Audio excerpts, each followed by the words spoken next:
hablar. ¿Ustedes son fisiopatos? No, fisio, ¿no? Hoy día toca hablar acerca de funciones mentales superiores y sistema límbico. ¿Ya? ¿Ya listos, camarógrafos? Muy bien. Vamos a empezar, ¿ya? Cuando hablamos de funciones mentales superiores, estamos hablando de funciones netamente corticales, ¿no? Funciones corticales, muchas de ellas nos van a diferenciar de otras especies. Sí, acuérdate que el lenguaje va a ser una particularidad del ser humano, ¿ya? Cada una de estas funciones mentales superiores va a tener, de alguna forma, una evaluación específica, ¿ya? Y eso también es muy importante en cuanto a la función de cada una de ellas, en cuanto a sus particularidades, ¿ya? Entonces, eso vamos a ir hablando acerca de funciones mentales superiores. Y antes de empezar con esta clase, quería mencionarles un pequeño casito así chiquito nomás, ¿ya? Como para que estimulen su cerebro. Es una paciente mujer de 18 años, sin antecedentes previos, sin gestaciones previas, no toma anticonceptivos, está estudiando en la academia, ¿ya? Y viene solamente por cefalea de 5 días de evolución. Cuando la examinamos en emergencia, lo único que encontramos al examen de funciones mentales superiores es inatención. Solo inatención. Y dentro del examen, en su totalidad, solamente encontramos un signo. No sé si lo han escuchado. El signo de Jolt Accentuation. Nada más. Nada más. J-O-L-T, acentuación. ¿Ya? Nada más. Entonces, mira, si no evaluamos las funciones mentales superiores, a muchos se les pasaba ese paciente, porque nadie se había percatado que estaba inatenta y mucho menos le habían hecho Jolt Accentuation. ¿Sí? Solamente con inatención ese paciente entró a sala de neurología del 2 de mayo, solamente por la inatención. ¿Y sabes qué fue al final? Una meningitis aséptica, VIH positivo. Mira. Y le iban a dar de alta porque era una simple cefalea. ¿Y qué es Jolt Accentuation? Jolt Accentuation es un signo meningio. Es un signo meningio que casi no se evalúa en la mayoría, ¿no? Porque ¿qué es lo que haces? Haces Kernig, Kruszinski, haces, ¿no? Rigidez de nuca y ahí te quedas, ¿no?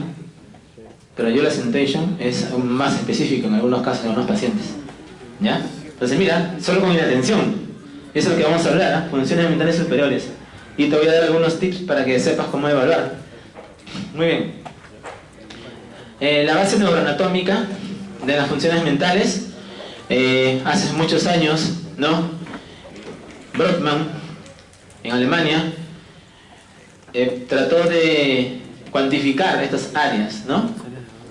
Y esas son las que tú conoces como las denominadas áreas de Brodmann, ¿ya? Y dentro de ellas las puedo identificar también en su asociación a cada uno de los lóbulos que tenemos. Tenemos, por ejemplo, los lóbulos frontales. El lóbulo frontal va a albergar ¿a quién? A la corteza motora primaria, que es el área 4 de Brodmann, ¿no? Y esta corteza motora primaria lo que va a hacer, ¿qué cosa es? Encargarse del movimiento voluntario. Pero así también tengo áreas premotoras, ¿no? Y esas, según la clasificación de Brodmann, le pone como área 6, ¿no? Estas también relacionadas sobre todo con el inicio del plan motor, relacionadas con el aprendizaje y la ejecución, sobre todo también la ejecución bilateral, que implican ambos miembros, ¿sí? Entonces cada una de estas áreas tiene una función específica. Igualmente, las áreas premotoras involucran dentro de ellas también otras, como por ejemplo el área frontal o la encargada del el campo ocular, ¿no? En este caso, ¿se acuerdan que les dije que las lesiones frontales que implican al área 8, ¿qué es lo que ocasionaron? Desviación de la mirada, ¿no? ¿Y hacia dónde se va la mirada cuando se altera el área frontal 8? La mirada ¿hacia dónde va? Hacia la lesión, acuérdate, ¿eh? Hacia la lesión. También se identificó en el lóbulo frontal las áreas relacionadas con el lenguaje, ¿no? Y ahí tenemos, por ejemplo, área de Broca. Sí, no lo mires, ¿ah? El área de Broca es áreas 44 y 45. No nada bullying. 44 y 45, ¿ya? Encargados de programar toda la parte motriz del habla. El lóbulo prefrontal, ¿ya? El lóbulo prefrontal tiene también algunas particularidades, ¿ya? Este lóbulo prefrontal se va a subdividir, ojo, en la corteza dorsolateral, orbitofrontal y la parte mesial. No sé si más o menos te ubicarás. A ver, por acá no hay me faltó poner ahí un gráfico, pero más o menos te ubicas, ¿no? Orbitofrontal es la base, ¿ya? La parte de abajo. La mesial es la que está en la cisura interhemisférica. Y la dorsolateral vendría a ser toda la convexidad. ¿Por qué es importante determinar la lesión de estas áreas? Porque cada una se encarga de algo muy específico, ¿no? Por ejemplo, el área dorsolateral va a estar relacionado con funciones de ejecución, juicio, ¿sí?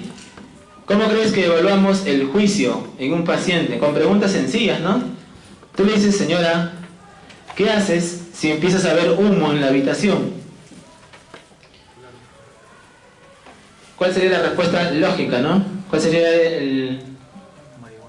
¿Qué haría cualquier persona si ves humo? ¿Cómo? Te vas, ¿no? ¿Sí? Claro. ¿Qué haces si ves humo? Corre, pues, ¿no? Te vas, pues algo se está quemando de repente en la habitación, en algo cerrado. ¿Ya? Igualmente también, por ejemplo, la planificación, ¿no?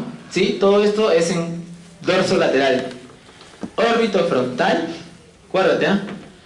Es la encargada de la parte inhibitoria, ¿sí? Está encargada de la conducta social. Y eso tiene que ver con algo muy interesante, ¿no? Que se bloquea muchas veces cuando bebes alcohol, ¿no? Cuando bebes alcohol, ¿qué te pasa? Te desconoces, ¿sí o no? Tu enamorada te desconoce cuando bebes alcohol. Orinas en cualquier lado, ¿no? Caminas con el pantalón abajo, así todo, borracho, ¿no? ¿Y por qué pasa eso? Porque te desinhibes, pues.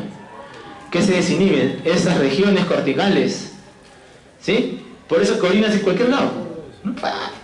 Orinas, ¿no? ¿Sí? Porque te desinhibes, ¿ya? Y esa se encarga esta región que es la orbitofrontal. Y también de algo, ¿no? De la hipersexualidad, ¿no? Entonces cuando estás borracho te pasan muchas cosas, ¿no? ¿Sí? Muy bien, ya no pienses en eso ya. Hay otra estructura que es la corteza mesial. La corteza mesial, o sea, la parte interhemisférica, se encarga de la motivación, porque está en relación a la corteza límbica, motivación. ¿Y qué más? La abulia, ¿sí? Cualquier lesión de esa región, el paciente pues está sin motivación, todo abúlico, ¿no? No quiere hacer nada. Y no es porque no quiera, sino porque está dañada esa región. Yo tuve una paciente que tenía un absceso justo en esa región, en la región mesial. Era un absceso grande. Y la paciente estaba abúlica, pues no es que no te obedezca, no es que no quiera hacer las cosas, no es que está abúlica, pues está afectada ese lóbulo. Y esa parte sobre todo. ¿Ya? Entonces esa es la región prefrontal, el lóbulo prefrontal. El parietal, ya más o menos ustedes saben que esta parte está relacionada con lo que es la función sensitiva, ¿no? Los lóbulos parietales. Corteza sensitiva primaria. Está también ahí la secundaria. Y la corteza de asociación. Generalmente en la corteza de asociación yo encuentro otro tipo de sensibilidad, ¿no? ¿Y cómo evaluamos ese tipo de sensibilidad? Por ejemplo, con la grafestesia. Haz la prueba, ¿no? Coge la mano de tu compañero de lado. Coge su mano, coge su mano. Coge, no tengas miedo, ¿por qué tienes miedo? No, profe, ¿qué dirán? No, coge su mano, no importa. No, pero no así, ¿por qué lo agarras así? Coge su mano y en la palma, con la punta roma o con la de tu lapicero, escribe un 8 o escribe un número y dile que interprete, que la persona te diga qué cosa estás haciendo. Y vas a ver que lo va a poder hacer, pues. ¿Sí? Lo va a poder hacer. ¿Por qué? Porque ya tiene un patrón establecido. ¿Sí? Y la estimulación de esos receptores en espacio hace que él pueda interpretarlo. Ahora, si no puede interpretarlo, ya, pues, déjalo. ¿Sí? Muy bien, eso es grafestesia. ¿Ya? La discriminación de 2 puntos también es algo muy interesante. Seguro que lo has hecho en fisiología, ¿no? ¿Ya has tenido todas las prácticas ya? ¿Todavía? Ya, cuando hagas ahí vas a seguro que vas a hacer con tus 2 agujitas, ¿no? Vas a... ¿Qué en el ojo? ¿Cómo en el ojo? ¿Qué es tu compañera? Que no haga práctica contigo, ¿eh? No, ¿cómo en el ojo? No, es... Acuérdate. Cuando has visto de repente sensibilidad, ¿no? En fisiología has visto sensibilidad, ¿sí o no? Cuando has visto sensibilidad, ¿dónde crees que hay mayor concentración de receptores táctiles? ¿Qué parte de tu cuerpo crees que tenga mayor concentración de receptores táctiles? Su compañero dice, profe, la palma de mi mano, la única, ¿no? La palma de tu mano. ¿A dónde más? Los dedos. ¿Dónde? Su compañero dice en la yema de los dedos. Otra opción. En el cuello, dice su compañero, no sé qué. Otra región. ¿Quién no lleva oficio? ¿Sensitivo? En la córnea, dice no sé qué. Su compañero dice que manifiesta, ¿no? Saluda con la córnea. ¿Dónde? En la punta de la... Muy bien, doctor, en la punta de la lengua. Ya, ahí hay bastantes. Más que en la yema de los dedos, ojo. En la yema hay, pero hay más ahí. ¿Sí? ¿Y dónde crees que hay menos? Casi nada de receptores táctiles.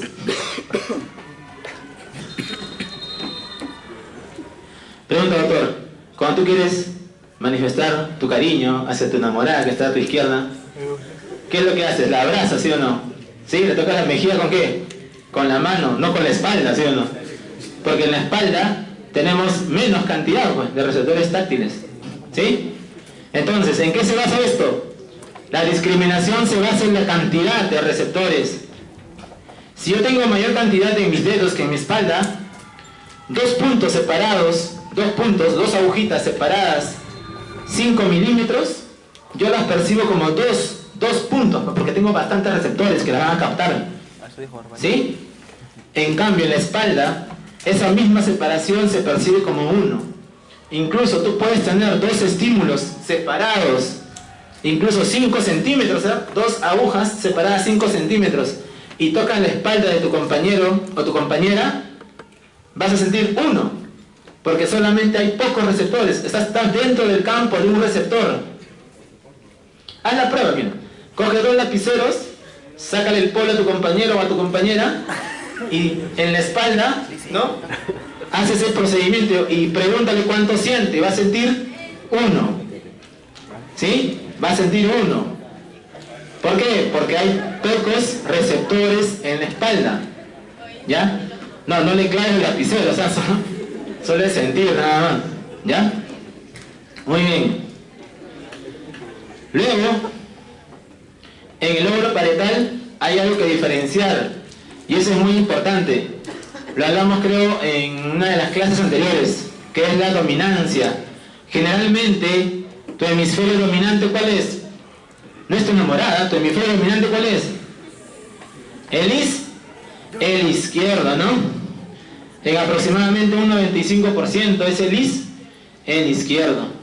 O sea, hay un 5% en que es el derecho, ¿sí? Pero la mayoría es el izquierdo. ¿Y qué define que sea el hemisferio dominante el izquierdo? ¿Qué cosa lo define? ¿Qué función superior define que sea el dominante el izquierdo? ¿Qué función superior? Algo que las chicas han desarrollado bastante. El lenguaje, ¿no? El lenguaje. ¿Ya? ¿Sí? Muy bien. Pero, aparte del lenguaje, también están las nocias, ¿sí? También está el cálculo. En el lado dominante, ¿ya? En el lado dominante. Y en el lado no dominante, ¿qué tengo? Tengo las praxias, tengo las negligencias, tengo la anosognosia. ¿Qué era anosognosia? ¿Qué? Su compañero tiene hipertrofia del lóbulo olímpico. ¿Qué era anosognosia? Era la incapacidad para reconocer, ¿qué cosa? El lado enfermo del paciente, es déficit. El paciente está con hemiparesia izquierda, o perdón, está con hemiparesia izquierda. Tú le dices, señora, ¿puedes mover todo tu cuerpo? Sí, yo muevo todo. Y tetrapléjica. ¿Sí? Es la incapacidad para reconocer eso. ¿Ya? Y las praxias son alteraciones en cuanto a la capacidad de ejecución. Muy bien. En el lado temporal yo tengo mi corteza auditiva, ¿ya? Primaria. Tengo también la corteza asociativa. Y también cerca al lóbulo temporal, en el área 22, tengo ¿a quién? Al área de Wernicke, ¿no? O Wernicke, que está relacionado con ¿qué? Con la comprensión del lenguaje, ¿ya? Con la comprensión del lenguaje. El lóbulo temporal, la parte mesial, ¿a qué se denomina la parte mesial del lóbulo temporal? Es la que está en la base pero hacia el medio, ¿ya? Esa es la mesial. Y esta región está relacionada con procesos de memoria, ¿sí? Por eso que su alteración, su ablación producen amnesias. Y la parte occipital es relacionada con la corteza visual primaria, tanto la primaria, la secundaria y la asociativa, ¿ya? Muy bien, entonces ahí están los lóbulos, solamente para que más o menos te los sepas identificar. Sí, te ha sido como una breve introducción. Y ahora sí hablemos de las funciones en sí, ¿ya? Tenemos la atención. ¿Te acuerdas el caso del que te conté de esa paciente? ¿Por qué la captamos? Porque estaba inatenta. ¿Sí? Estaba inatenta, ¿ya? Como muchos de ustedes. Muy bien. Entonces, la definición de atención se da por la habilidad para mantener el enfoque de manera selectiva en un estímulo. O sea, el paciente no puede mantenerse enfocado. Ahora, ¿cuál es la importancia, no? En que hay que saberla, hay que saber evaluarla, ¿sí? Y sobre todo hay que saber identificar esta alteración en los pacientes, ¿ya? Ahora, en cuanto a la neuroanatomía, vamos a tener que hay algunas áreas que van a estar vinculadas con la atención, y ahí están áreas sensitivas, ¿no? Áreas del tronco encefálico también, áreas de los campos visuales, ¿sí? Si yo no puedo identificar bien los campos visuales, no voy a poder prestar atención, pues, ¿no? Si no aparecen en el hemicampo. Igualmente también el córtex, ¿se acuerdan que hablamos de la motivación? ¿Sí? Si algo no te motiva, no prestas atención, eso está establecido. Si no te motiva, ¿qué vas a prestar atención?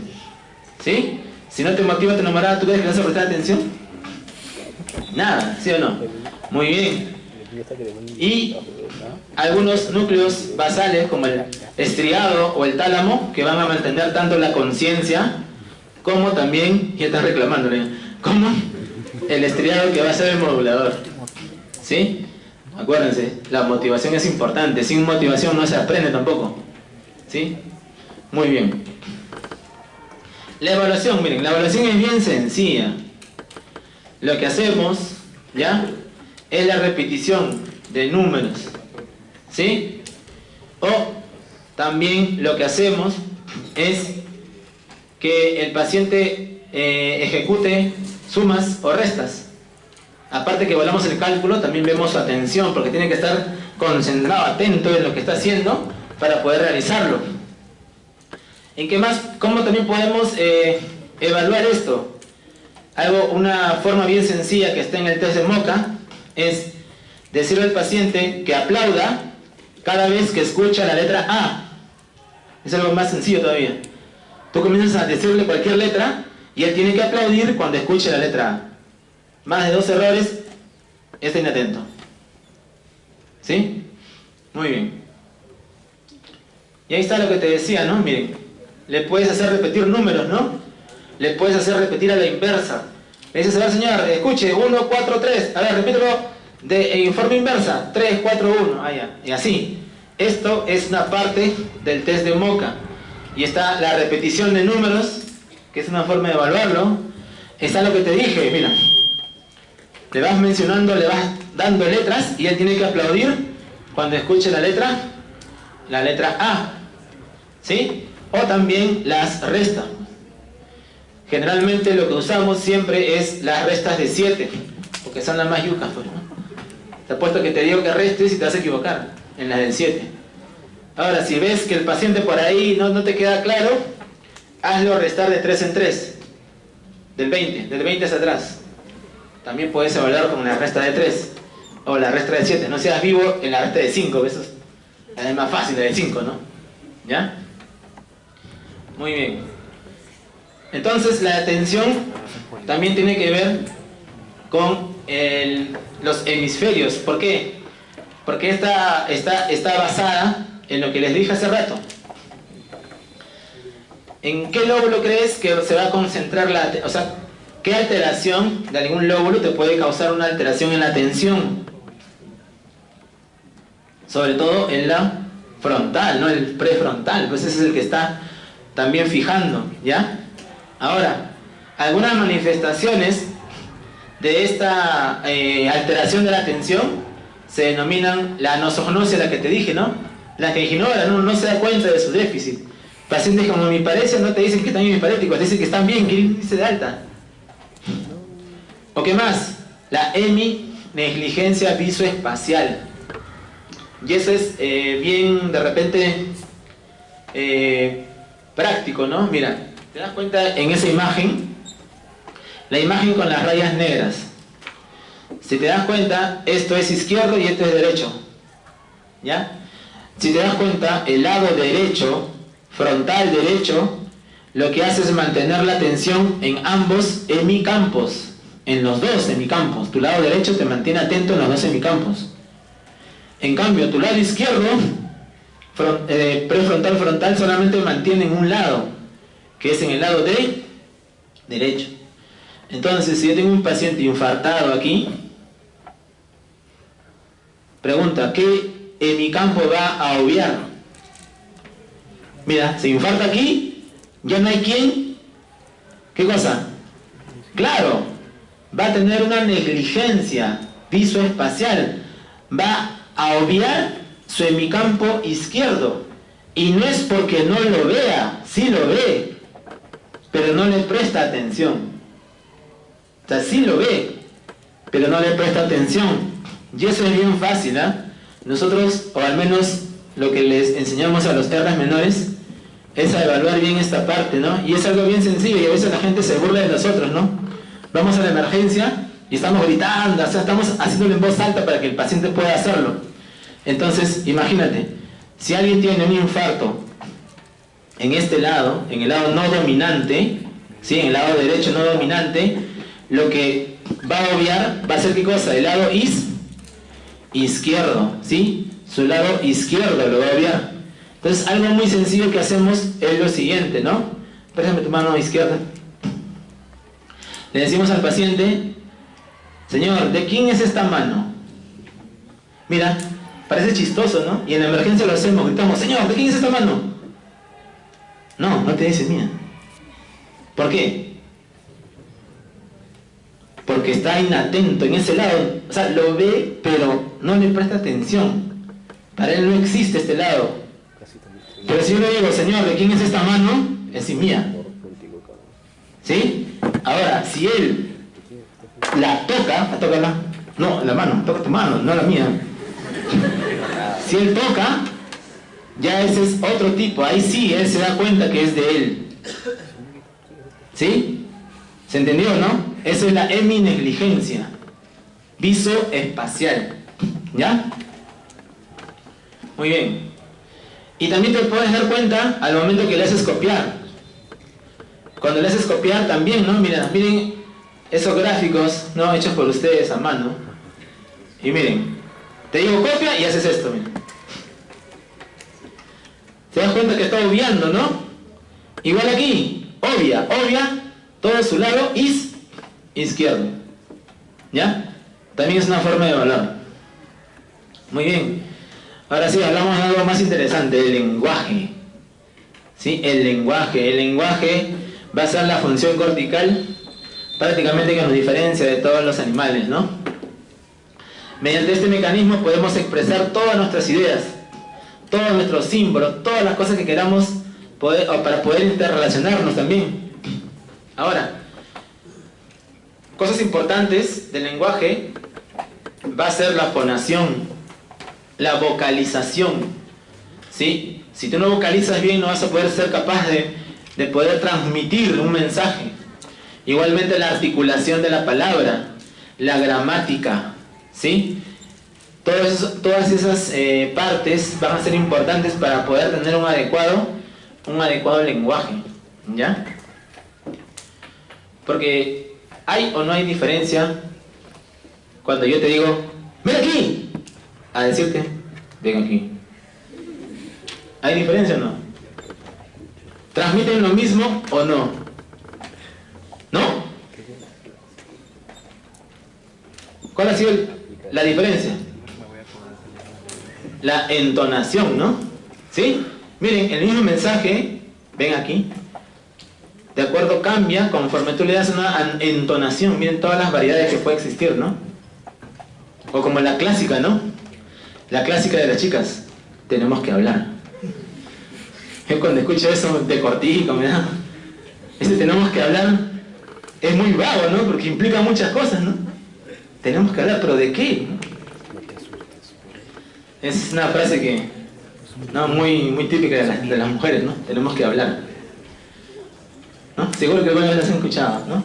Alguna vez les han dicho eso, no, tenemos que hablar. Y el pobre pues, no prestaba atención en fisiología, ¿no? Pensando en qué cosas tenemos que hablar, ¿no? Si yo borré todos los chats, dije, sí. ¿No? Entonces ahí, pensando, ¿no? Mis mensajes, pero si siempre los borro, no, la papelera, el spam, ¿no? Muy bien, chicos, muy bien. Despierten. Hay algo que tienes que diferenciar, que de repente muchas veces te va a parecer lo mismo, ¿ya? Y es afasia versus disartria. ¿Qué dice ahí? Mira, en esas pocas líneas que te he puesto en esa diapositiva. Afasia es una alteración del lenguaje. Ojo, afasia implica alteración del lenguaje. A diferencia de disartria. Disartria es un problema del habla, nada más. ¿Ya? Es un problema del habla. ¿Sí? Que puede ser por cualquier causa. Hay algunos cantantes que por problemas de sus cuerdas vocales no pueden hablar. Pero pregunta, ¿tienen afasia? No, porque no es un problema de lenguaje, no es algo cortical, sino es algo que tiene que ver con la articulación del habla, ¿ya? Muy bien. Entonces, mira, para el habla yo tengo necesitar todas estas estructuras que estén indemnes. Y cualquiera de ellas me va a dar un problema del habla, a diferencia de la afasia. Para que yo tenga afasia, ¿qué necesito tener dañado? ¿Qué hemisferio? El izquierdo, ¿no? Mi hemisferio izquierdo necesariamente en el 95% de las personas, no la mayoría, casi la mayoría, hacen afasias por alteración del lado izquierdo, ¿no? Ahora, miren, en neuroanatomía se han identificado algunas regiones relacionadas con el lenguaje. Y ahí tengo las que, ¿no? Ya has escuchado alguna vez, ¿no? Y es la que te gusta más, ¿no, los chicos? El área de Broca, ¿sí? El área de Broca es área 44-45 y está relacionado con ¿qué? con la parte motora, ¿no? Del habla, ¿sí? Con la expresión. En cambio, el área de Wernicke 21 y 22 está relacionada con otra función, que es la comprensión del lenguaje. Muy bien. Y existe una parte que se denomina el fascículo arqueado. Ese fascículo arqueado es el que comunica tanto a estas dos áreas. Son fibras, ¿no?, de comunicación. Muy bien. Y ahí está, mira. Tenemos el área de Wernicke y tenemos el área de Broca, comunicadas por el fascículo arcuato, ¿ya? La alteración de cualquiera de estas te va a producir ese fenómeno que se denomina afasia. Muy bien. Entonces, las lesiones en cualquiera de estos ejes te va a producir una alteración del lenguaje, ¿ya? Y según distintas clasificaciones, ¿no? Lo más simple es, como te dije hace rato, área de Broca, ¿no?, y área de Wernicke relacionadas con afasias de comprensión o una afasia motora. Pero también las pueden dividir de muchas formas. Acá te puse un ejemplo, nada más, no te estreses. ¿Sí? Muy bien. Entonces, para que exista afasia ya sabes que debe existir. Ahora, ¿cómo es la evaluación o el reconocimiento, ¿no? ¿Cómo yo reconozco que una persona sufre de afasia? Porque tiene un trastorno del lenguaje, porque eso es lo más importante. Como hace rato también te dije cómo reconoces que alguien está inatento, ¿ya? Por ejemplo, mira, primero hay que diferenciar que existe un nivel emocional, un nivel automático y un nivel proposicional. Cada uno tiene ciertas características. ¿Por qué? Porque mira, cuando hablamos de nivel emocional es lo más primitivo. Son las respuestas al dolor. El hecho que un paciente grite ¡au, au, au! No quiere decir que no tenga una alteración del lenguaje, sino es lo más primitivo, una respuesta al dolor. En el nivel automático es solamente las respuestas que tú das, tanto afirmativas como positivas de repente. El hecho de que el paciente diga sí o no, no necesariamente implica que no tenga una alteración del lenguaje. Ah, no, doctor, dice sí, dice no. ¿Está normal? No, pues no está normal, tienes que evaluar lo demás. Eso es la parte automática, el nivel automático. Esto es lo que cuenta el nivel proposicional, ¿sí? Porque ahí sí tiene que ver la interpretación, tiene que ver la repetición, la fluencia, ¿ya? Sí, así que no se confundan al momento de interpretar si alguien está o no afásico. Y, como te dije, en los diestros el izquierdo es el dominante y en los zurdos solo la mitad es el izquierdo. O sea, sigue siendo el izquierdo, por más que sea zurdo. La mitad de los zurdos tienen el lado izquierdo, ¿ya?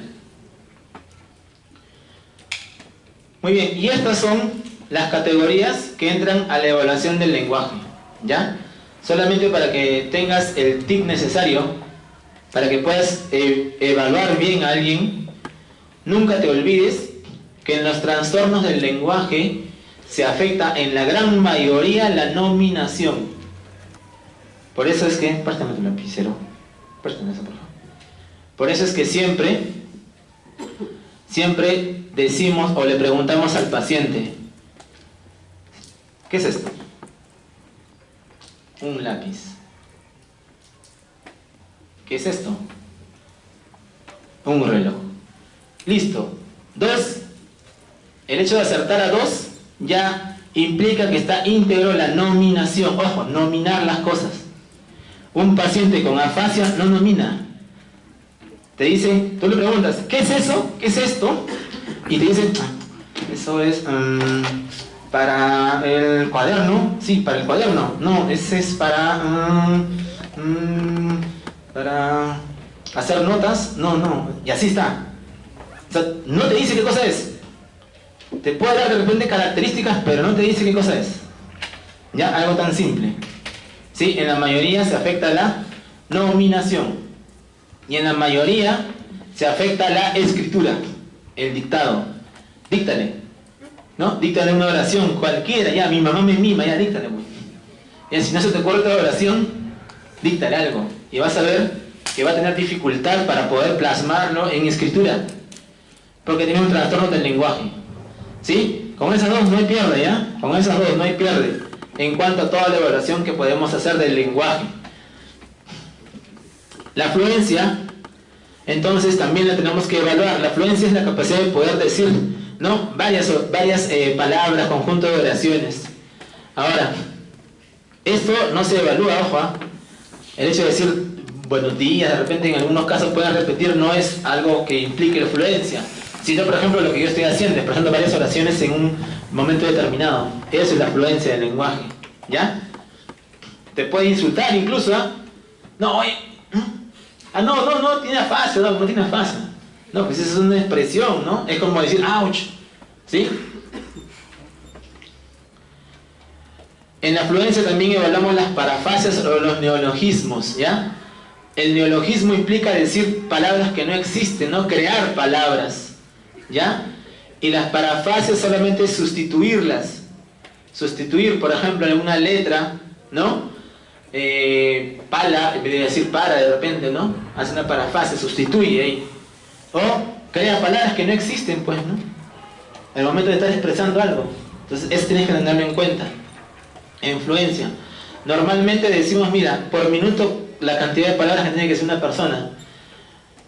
Las afasias generalmente se dan cuando tienen menos, pues, ¿no? Generalmente no dicen muchas palabras, por eso son no fluentes, ¿ya? No, ese es otro fenómeno. Este más que todo es en la fluencia, ¿ya? Ahora, en cuanto a la comprensión, eso es más fácil, ¿no?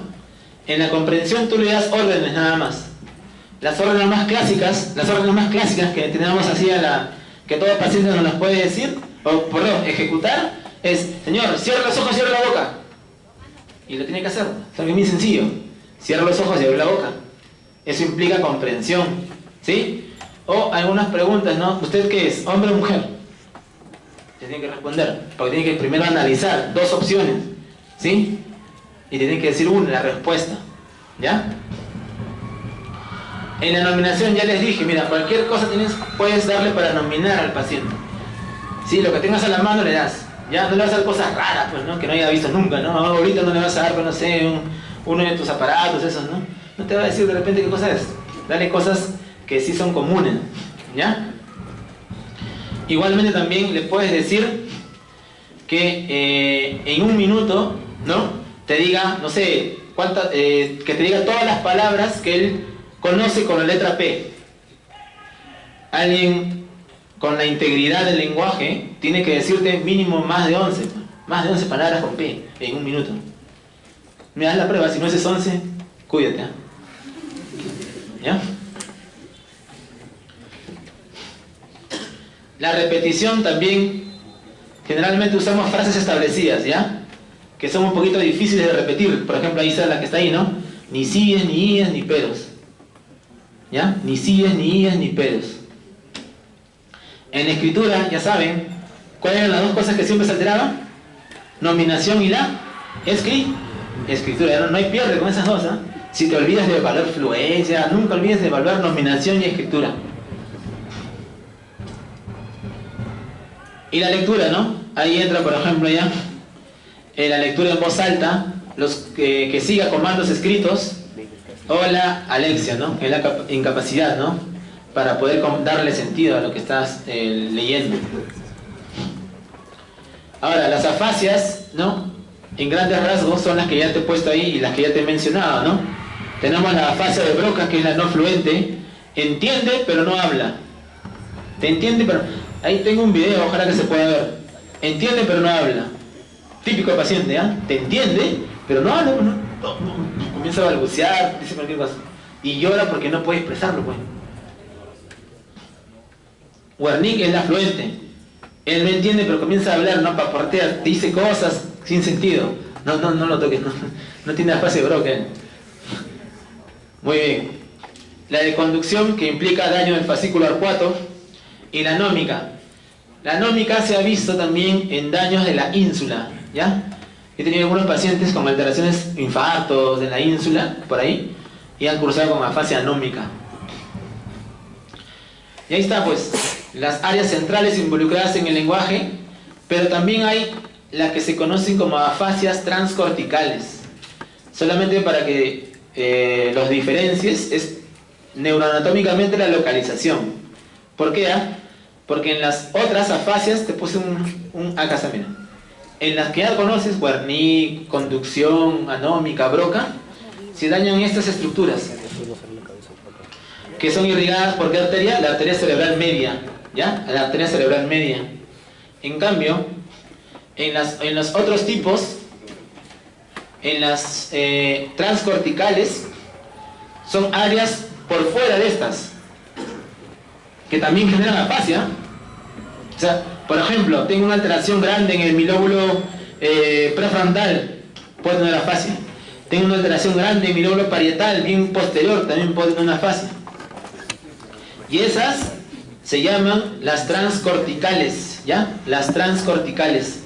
Y tienen una característica, para que no te rayes leyendo todo eso, tienen una característica principal e importante.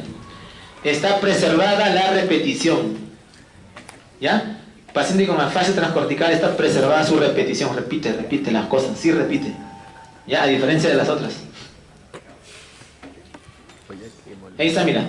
Todas estas estructuras, rodeando a las centrales, pueden causar afasias transcorticales, ¿ya? Afasias transcorticales. Y ojo, en los últimos hallazgos en neurociencias, estructuras relacionadas con el cerebelo, con el núcleo caudado, con estructuras basales que no tienen nada que ver con corteza, también causan afasia.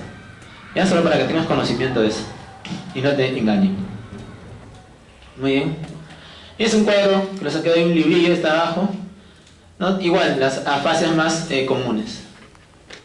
Muy bien, ya es otra afasia que te mencionaba, ¿no? Por otros daños, ¿no? Es solamente como para que tengas en cuenta. Mira, y acá hay dos términos importantes. La alexia es la pérdida de la habilidad de leer, pero en un paciente que sí ve. O sea, él sí ve, pero no puede leerlo. Pero si tú le hablas, normal. Tú le das un comando normal. Pero él no puede leerlo. Ya, es un aléxico. Y la grafia es la pérdida de la habilidad para escribir. O sea, no puede escribir, pero él no tiene déficit motor, o sea, mueve todo. Pero no puede, pues no puede. ¿Ya? Esos son trastornos que también están o pueden estar relacionados, ¿no?, a estructuras que implican también el lenguaje. Y por ahí tenemos la alexia con agrafia, por ejemplo, ¿no? El giro angular anatómicamente se encuentra justo en la región temporo-parieto-occipital, ¿no? El giro angular, ¿sí? La alteración de ese giro angular puede producir alexia con agrafia. Y la alteración occipito-temporal, ¿no?, porque se desconecta el córtex visual del giro angular, es la alexia sin agrafia, ¿sí? Entonces ya más o menos te puedes dar dando cuenta. Ah, ahí está el video. Ojalá que se vea.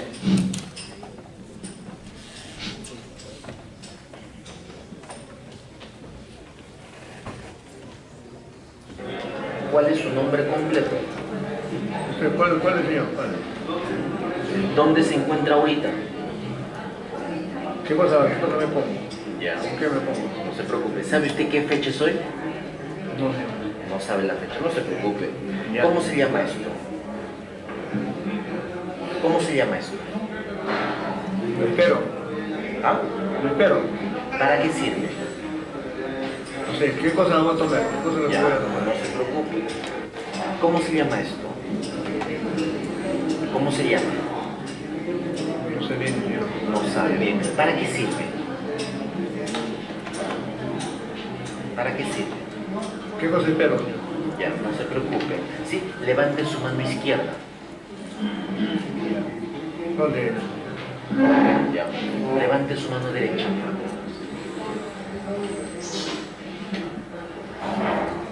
¿Dónde? Levante su mano derecha. Con mi mano. ¿Dónde? Ya. En la espalda.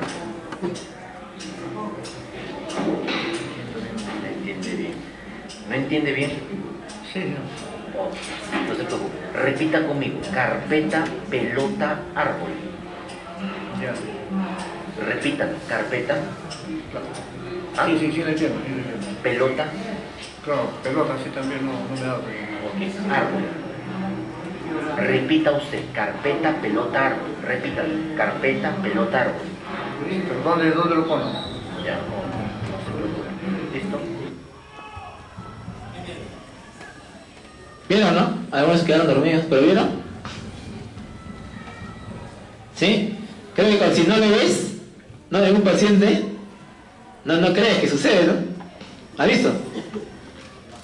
¿Qué tiene? Diagnóstico.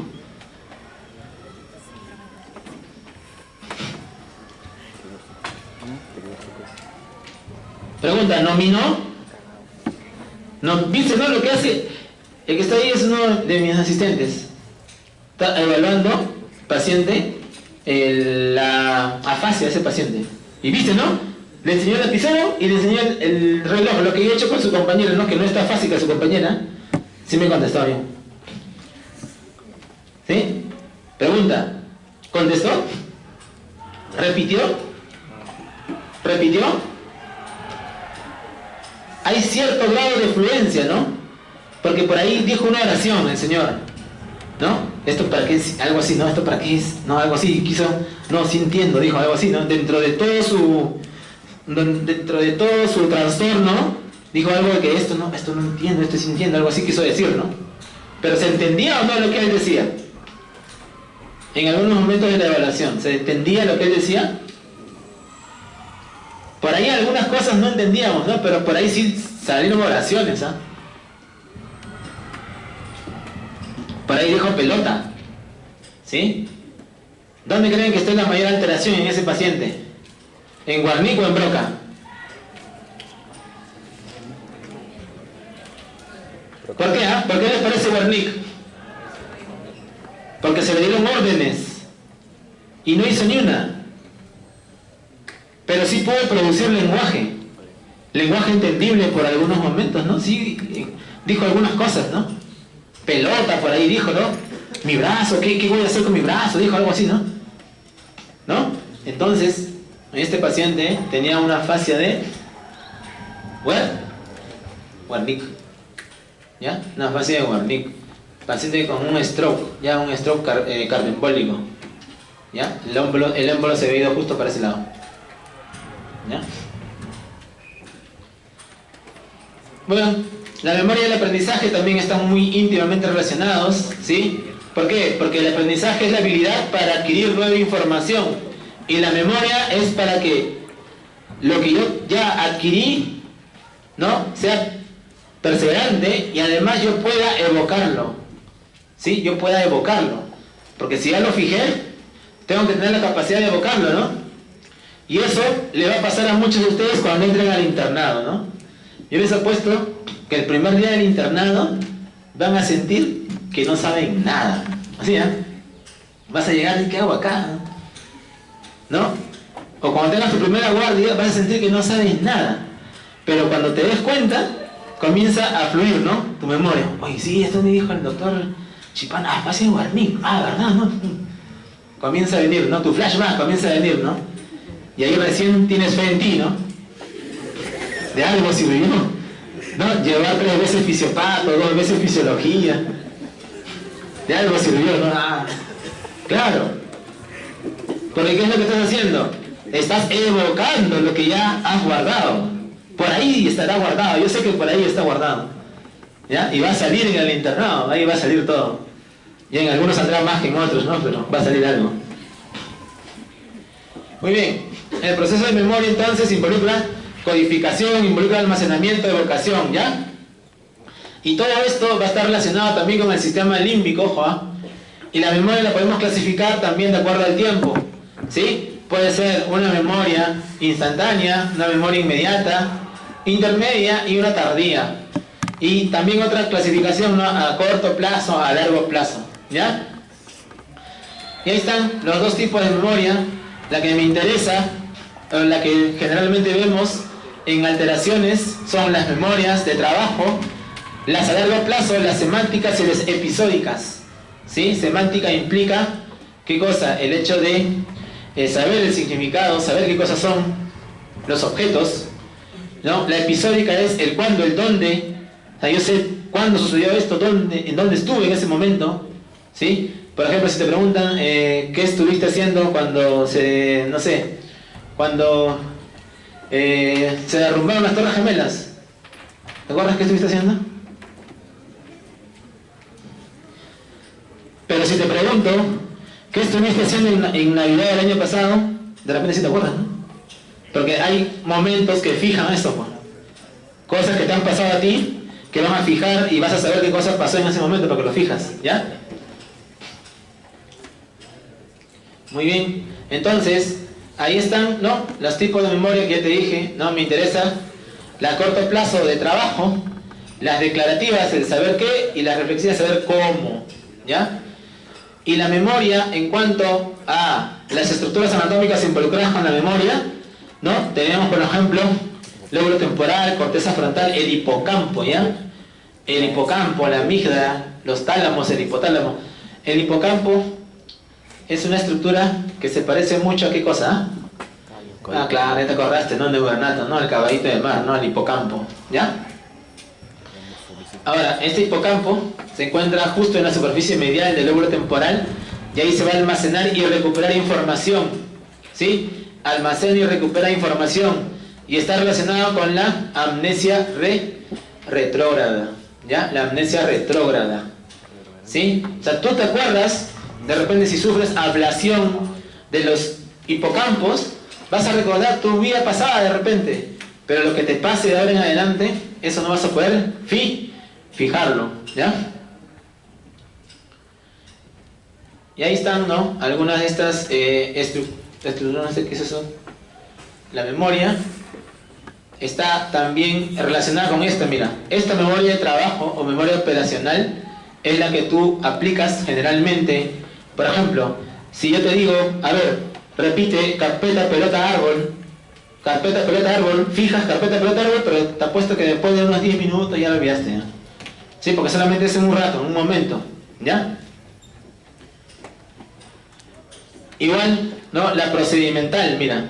Este tipo de memoria procedimental es generalmente cuando tú aprendes a montar bicicleta, por ejemplo. O, por ejemplo, a teclear, ¿sí?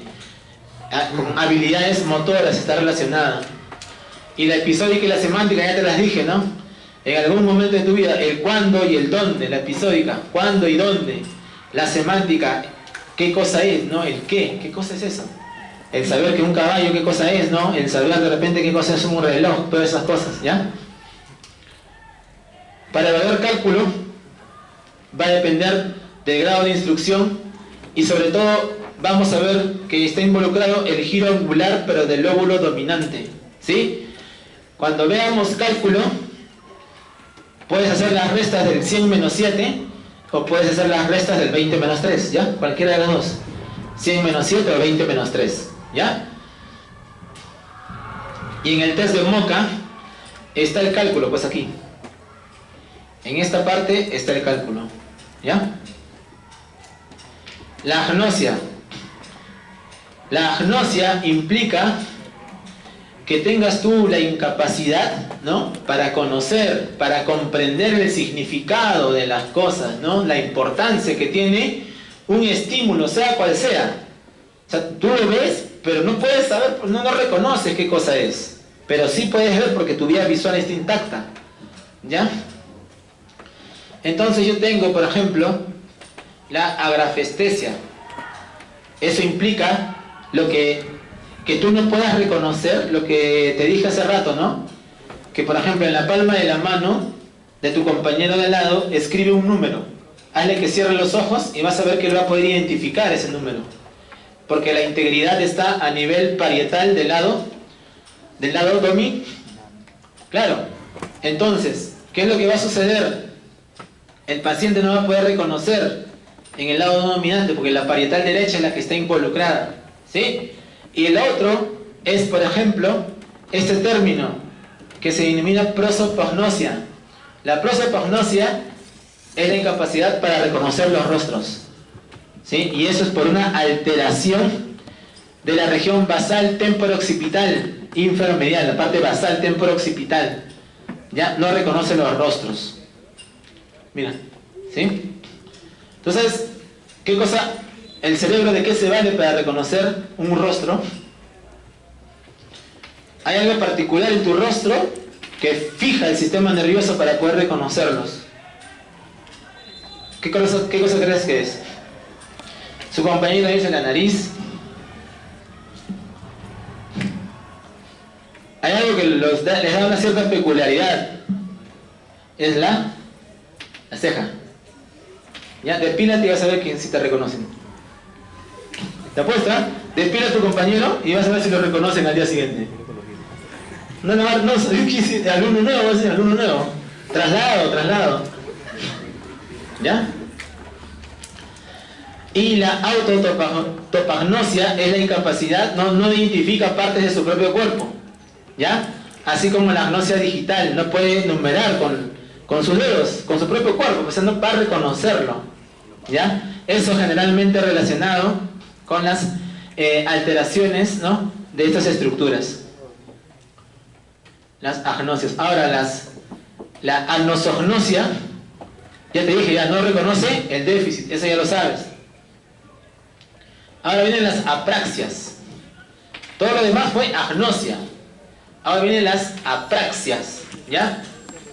Las apraxias es la incapacidad para realizar un movimiento voluntario, pero en un paciente que no tiene un déficit, o sea, no hay lesión motora. Tú estás bien, pero no puedes hacerlo, pues. Y por ejemplo, ¿qué no puede hacer este paciente? Tenía un videíto ya, pero no lo encontré. Paciente, por ejemplo, le dices que se abotone y no puede abotonarse. Le dices que se ponga la camisa y no puede hacerlo. Pero de repente camina, corre, juega pelota mejor que tú. Pero no puede ponerse la camisa. O por ejemplo, le dices que realice, ¿no?, el ademán de prender un fósforo. A ver, el ademán de prender un fósforo. ¿Cómo prendes un fósforo? Con palillos. A ver, ¿cómo lo prendes? No, su compañera con estilo, ¿ah? No, en su casa prende así. Está bien, cada uno tiene una particularidad para hacerlo, pero es algo que está ahí establecido en el sistema nervioso, ¿ya? Y lo puedes hacer sin tener los objetos en la mano, pero este paciente no lo puede realizar, pues, porque no lo tiene, ya hay una alteración ahí, ¿sí? Entonces, hay distintas apraxias, ¿ya? Ahí está la bucofacial, la ideomotora, la constructiva, la del vestir, la que te dije, ¿ya? La del vestir, mira. Y se pueden evaluar, mira, por ejemplo, ahí, mira este paciente. ¿Tú crees que si yo te hago dibujar eso, lo van a hacer bien, sí o no? Y mejor de repente de lo que está ahí. Pero el paciente con apraxia no lo puede hacer, pues mira esos dibujos. Igual ahí, mira, este otro dibujo. ¿Sí? Mira, algo tan simple, no lo puede repetir. Yo sé que algunos de ustedes tampoco pueden hacerlo, ¿no? Pero no quiere decir que están apráxicos, chicos. De repente le sale un poco chueco, ¿no? Pero no tanto como a eso, ¿no? ¿Ya? Igual esto. No, y algunos tienen también apraxia de la marcha, ¿ya? Sobre todo, este paciente, miren, a ver, ¿qué les llama la atención de ese paciente? Está encorvado. ¿Qué más? Muy bien, ahí está su compañero, ese va a ser un neurólogo. Se ha orinado. ¿Qué más? ¿Qué más se dan cuenta? Está supuestamente parado y intentando caminar. ¿Qué se dan cuenta? Que está ampliando la base de sustentación. ¿Ya? La base de sustentación. ¿Sí? Y tiene una incapacidad, pues, para poder realizar el patrón de marcha, ¿no? O acaso tú piensas cómo caminar. ¿Piensas? Tú dices, hoy día voy a caminar bien chévere, ¿no? No, a la salida voy a caminar así, bacán. No, eso es algo que está establecido en tu córtex motor, ¿no? Pero se puede alterar en la apraxia, ¿ya? Y el juicio está relacionado con la región orbitofrontal, ¿no? Si tú hueles humo, ¿qué cosa harías? No te vas a quedar, pues, ¿no? En el lugar donde esté el humo, ¿no? ¿Qué es lo que haces? Corres, pues, ¿no? Y si estás con tu pareja, corres tú solo igual, ¿no? Pero corres, pues. ¿Sí? Muy bien. Y la abstracción relacionada con el lóbulo frontal, más que todo para interpretar. Tú le das cualquier refrán y tiene que interpretarlo. Cualquiera que se te ocurra, le dices al paciente, pero clásico, no algo que se haya escuchado él, pues no algo que todo el mundo haya escuchado alguna vez en su vida. Ya, como por ejemplo, a caballo regalado no se le mira el diente, ¿no? Cualquiera creo que lo ha escuchado, ¿no? ¿No tenía infancia? ¿Sí? Muy bien. Y ese es el test que se usa para la evaluación, ¿sí? Si quieren evaluar funciones mentales superiores, hagan el test de Mocha. Y yo les sugiero que se lo hagan cada uno de ustedes y vean si tienen cierto grado de deterioro cognitivo. ¿Qué es esto? Un rinoceronte, dice. ¿Qué? ¿Esto? Ya fallaste, ya, pues. ¿Qué cosa es? ¿Quién sabe? Camello. ¿Camello? Ya ven, ya fallaron, tienen un punto menos en el Mocha. Ya ven, les sugiero que se hagan el Mocha. Ya, háganse una compañera, a tu compañera. Ya, a tu enamorado, hazle el Mocha. Tiene menos de 24, déjalo. Ya. O el otro test también. ¿Ah? No, pues para que te lo hagan, pues ahí me traes el resultado a la próxima clase. ¿Cuándo sacaron de Mocha, ya? Nombre y apellido. Directos al SUSTI, ¿ya? Menos de 24, directo al SUSTI. Sistema límbico, ya para acabar, ¿sí? Cuando hablamos del sistema límbico, la palabra límbico, no lo mires, ¿ah? La palabra límbico indica limítrofe, ¿ya? El sistema límbico está relacionado con algo muy importante. Yo sé que tú vas a leer eso, profe, ya me rayé, ya, praxia, afasia, ahora límbico. Pero acuérdate algo nada más, ya siempre aprende con algunas cosas, relaciona. Yo nunca me olvidaré que el sistema límbico lo relaciona al toque con emoticón, nada más. Y lo único que me acuerdo es emoticón para mi examen. Emoticón, ¿por qué emoticón? Emoción, comportamiento. No, emoción, motivación y comportamiento, nada más. Ahí está, emoticón. Emoción, motivación y comportamiento, nada más. Ya, con eso tengo 0,5. ¿Ya? Muy bien. Se encarga de eso, ¿ya? Acuérdate de las emociones, la motivación y el comportamiento. Componente fundamental del sistema límbico va a ser el hipotálamo, ¿ya? Ahora, ¿es de la peor Paulette? ¿Qué?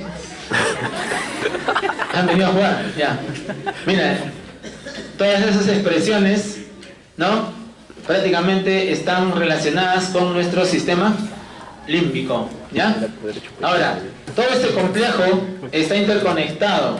Vamos a encontrar estructuras corticales, como la corteza del cíngulo, estructuras que están internas, como las amígdalas, que están en el lóbulo temporal, los hipocampos, la circunvolución del hipocampo, el fornix, ojo, el fornix, ¿no? Estructura importante que va a conectar estructuras profundas con la parte cortical del hipotálamo.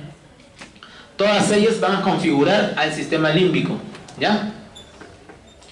Y hay otras estructuras, ¿no? Que en su librito el Guyton las menciona. No lo señales. Hay estructuras, por ejemplo, como núcleos septales, los núcleos anteriores del tálamo, ganglios basales también. Ahora, miren aquí algo bien esquemático que está en el Guyton, me pareció interesante ponerlo, ¿no? Si se dan cuenta, todas esas estructuras que hemos mencionado, ¿y quién está al centro? El hipotálamo, ¿ya? No te olvides del hipotálamo. El hipotálamo va a integrar toda esa información, siendo una estructura bien pequeña, más o menos involucra el 1% de toda la masa encefálica. Ese es pequeñito el hipotálamo, pero el hipotálamo controla casi toda tu función regulatoria, ¿sí? Involuntaria. Y va a integrar toda esa información emocional también. Al igual que el hipotálamo va a controlar funciones endocrinas importantísimas para tu supervivencia, ¿ya? Igual también va a controlar al sistema nervioso autónomo y provoca conductas que son bien necesarias, ¿no? ¿Te imaginas si no tuvieras ese impulso para la reproducción, para el apareamiento? La especie se extinguiría. Claro, igualmente, si no bebes tu chela de los sábados, ¿Qué pasaría con el varón? Se extinguiría también, ¿no? Claro, claro, es muy importante beber. El hipotálamo, como te dije, representa el 1%, ¿sí? Va a controlar todo el sistema límbico en general, porque posee varias conexiones. Por ejemplo, conexiones con el tronco encefálico, con el diencéfalo, el telencéfalo y el infundíbulo hipotalámico. La del infundíbulo hipotalámico es la que está relacionada con funciones hormonales, ¿ya? Y ahí están, mira, un gráfico nada más para que observes todas sus relaciones. Aquí está el cuerpo mamilar, está el hipotálamo, ¿ya? Aquí está el hipotálamo, ¿sí? Están los núcleos anteriores del hipotálamo, igual, mira, con las estructuras del tronco encefálico, porque del tronco encefálico va a regular lo que es también la función autonómica, lo que vimos en la clase anterior, ¿ya? El simpático y el parasimpático, ¿sí? Ahora, este sistema, este hipotálamo va a encontrarse subdividido en varias zonas, y dentro de esas zonas yo voy a encontrar varios núcleos. Tengo 3 zonas, ¿no?, anatómicas, que eso lo has visto en neuroanatomía: periventricular, la zona medial, la zona lateral, y cada una de ellas involucra algunos núcleos, ¿sí? Por ejemplo, ¿no?, en la zona intermedia voy a encontrar núcleos que regulan la actividad endocrina. En la zona media, algunos que ya conoces, ¿no?, de repente los has visto ya, que producen oxitocina y vasopresina, ¿sí? Eso se encuentra en ese nivel. Y en la zona lateral, núcleos que intervienen en la regulación emocional, en las conductas. Y ahí están, ¿no?, una imagen que la saqué también de tu librito del Guyton, para que no te resientas y veas también un poquito del Guyton, ¿ya? Ahí tú puedes encontrar los núcleos y sobre todo la asociación con una función. Por ejemplo, tú sabes que el hecho de yo sentirme saciado después de comer está regulado por un núcleo hipotalámico, la saciedad, ¿sí? Muy bien. El núcleo ventromedial, ¿ya? La saciedad, ¿sí? Al igual también, por ejemplo, el hecho de ciertos reflejos alimentarios están relacionados con los cuerpos mamilares. Igual, por ejemplo, el hecho de que se estimule mi aparato digestivo, ¿no? Porque para que exista contracción, ¿no?, va a existir también un impulso que viene del sistema nervioso, el núcleo dorsomedial, y así, cada uno de ellos. Y algunos importantes relacionados con funciones hormonales, por ejemplo, ¿cuáles son los núcleos que van a producir oxitocina y vasopresina? Son los núcleos supraópticos y paraventriculares, ¿no? El supraóptico y el núcleo paraventricular, pero el supraóptico produce más vasopresina, ¿no?, más antidiurética, ¿ya? Muy bien, ahora, bueno, igualmente ahí está un resumen de los núcleos, como para que te entretengas, ¿ya? Lo chequees un poco. Ahora, dentro del sistema límbico en general, ahí están las funciones, ¿no? Funciones metabólicas, va a controlar la temperatura, va a controlar la regulación del medio interno. Porque te imaginas, si no pudieras controlar la eliminación del agua, ¿qué pasaría, por ejemplo, cuando estás en un desierto, cuando estás en calor? Perderías mucha agua, ¿no? ¿Qué pasaría si no puedes regular el agua? ¿O qué pasaría, por ejemplo, si no pudieras regular una hormona muy importante para lo que es el parto, ¿no?, la oxitocina? En las mujeres, por ejemplo, ¿no?, ese impulso para secretar oxitocina que se da en hipotálamo, ¿ya? Otra estructura importante va a ser el hipocampo, que ya les había mencionado la forma que tiene, ¿no? El hipocampo tiene una característica. ¿Cuántas capas tenía la corteza? ¿Se acuerdan? Tenía 6 capas, ¿no? ¿Sí? La corteza límbica tiene 5 capas. En cambio, el hipocampo solamente presenta 3. ¿Ya? Presenta 3 capas, ¿sí? Y este hipocampo también obtiene varias conexiones. ¿Con qué? Con que, por ejemplo, la amígdala, los cuerpos mamilares, la propia corteza cerebral y el sistema límbico. Y ahí está. Las 3 capas que tiene el hipocampo, la capa multiforme, la capa piramidal y la capa molecular. Ya, todas ellas importantes para su relación. Y los hipocampos se van a comunicar con las otras estructuras mediante una estructura que ya han visto según la anatomía, ¿no? Que es el fornix. ¿Ya? Ya saben por qué se llama fornix, ¿sí o no? Muy bien.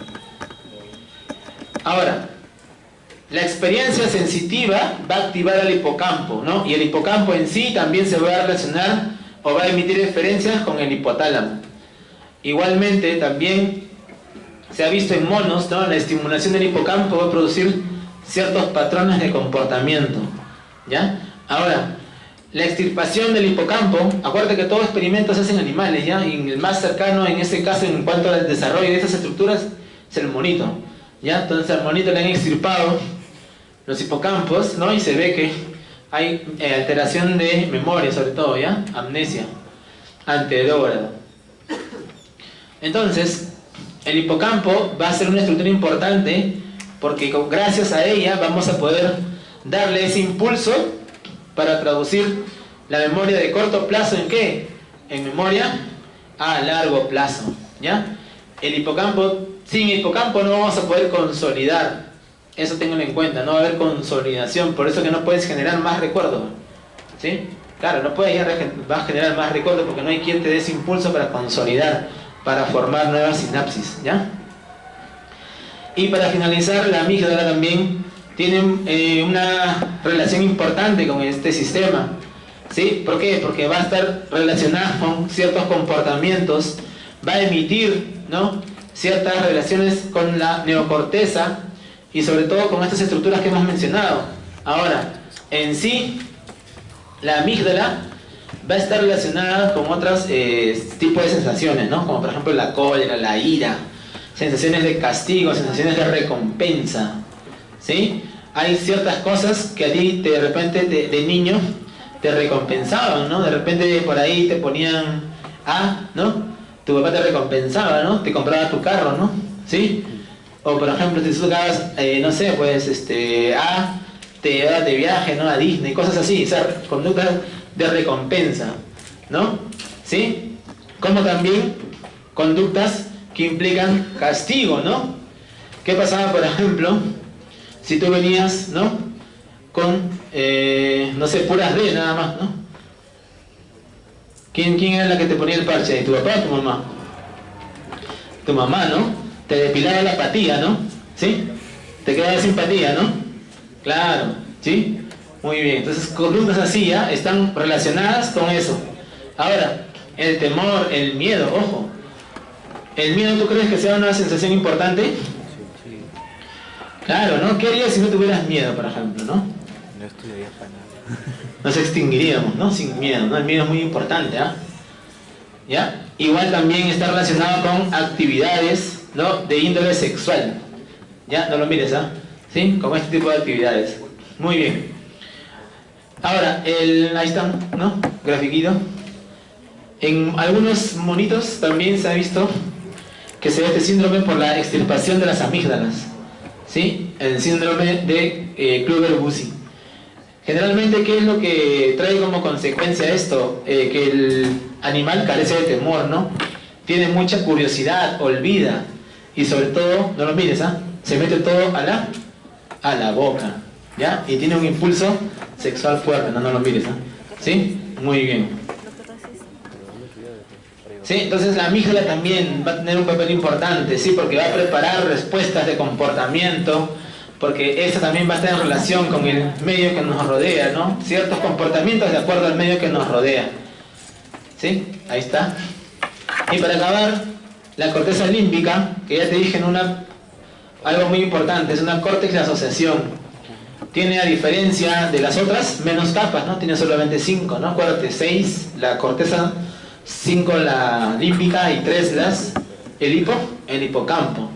También está relacionado con, en sí, esta es la que va a comandar todas estas reacciones que tengamos ante ciertos estímulos. Y se hablaba, ¿no? De que se forma un circuito, el circuito de Papez ahí, ¿no? El circuito de Papez, ¿sí? Se hablaba de ese circuito y a la cabeza estaba el neocórtex, ¿no? El neocórtex límbico, ¿ya? Se ha hablado que la extirpación de este córtex puede producir, mira, extirpación del córtex órbito-frontal puede producir insomnio, ¿no? Inquietud motora en algunos de estos animales de experimentación, ¿ya? Igualmente también, si yo extirpo algunas zonas que están relacionadas con la circunvolución del cíngulo, ¿sí? Puede liberar los centros de ira, o sea, el paciente, el animal se torna con esta irritabilidad, ¿no? ¿Ya? Muy bien. Entonces, ya acabamos sistema límbico. Listo.